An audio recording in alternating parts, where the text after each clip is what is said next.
Hello and welcome to another rambling review from Adventures in TV Land. Today's rambling review is about Big George Foreman.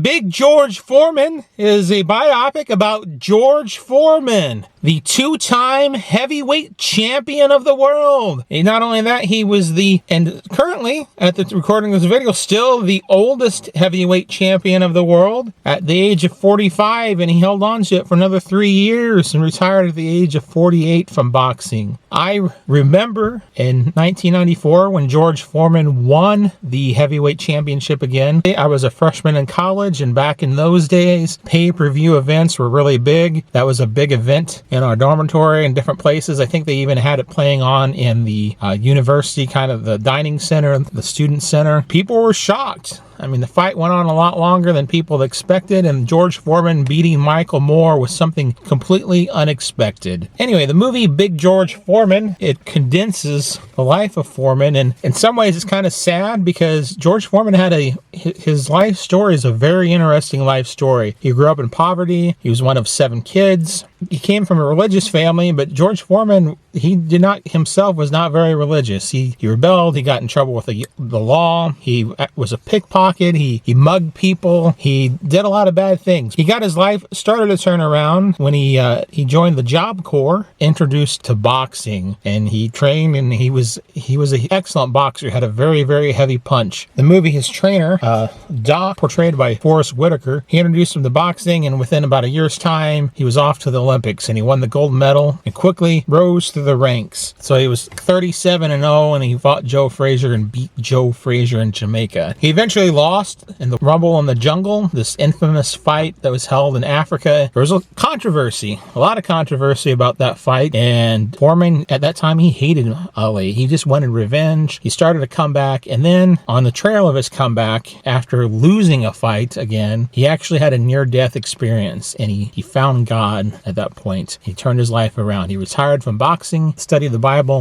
went to school, and he actually became a minister. He started his own church in Houston, Texas, and like 10 years he was a minister, and he used his funds from his boxing, his wealth, to support the church, and he also started all these youth centers to keep kids out of gangs and keep them out of violence. Made some unwise financial choices, and in addition to that, he had some people who didn't give him the best financial advice.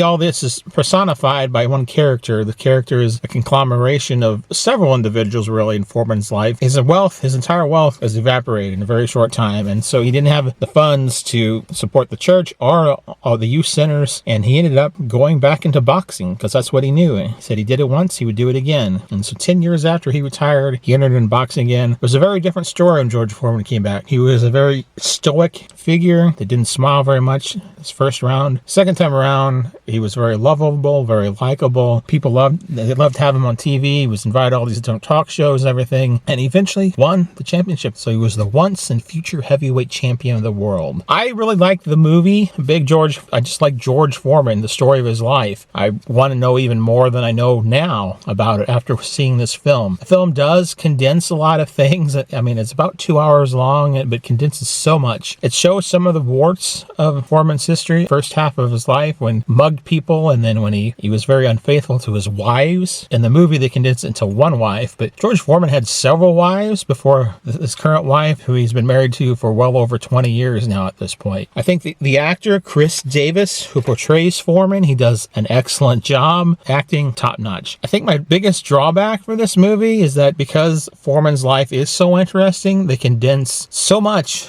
in the short time span that it doesn't quite get his whole story across. Foreman is actually one of the executive producers on the film. To him, he said the most important part was showing his conversion and him coming to know God. And one of the reasons he went back in boxing was because so he could get the funding, the finance, the youth centers, and his church. Foreman, now to this day, he still resides there. He still preaches at his church, and you can still find him visiting the youth center, or one of the youth centers that I shouldn't say youth. In the movie, they condensed that too, because there were several youth centers that he supported. You can find him at, one of those places, and a very fascinating man. It's well worth your time. Like I said, I really enjoyed it. So if you get a chance, enjoy boxing. If you like to know more about George Foreman, you should go check it out. This has been another rambling review from Adventures in TV Land. Until next time, that's a wrap.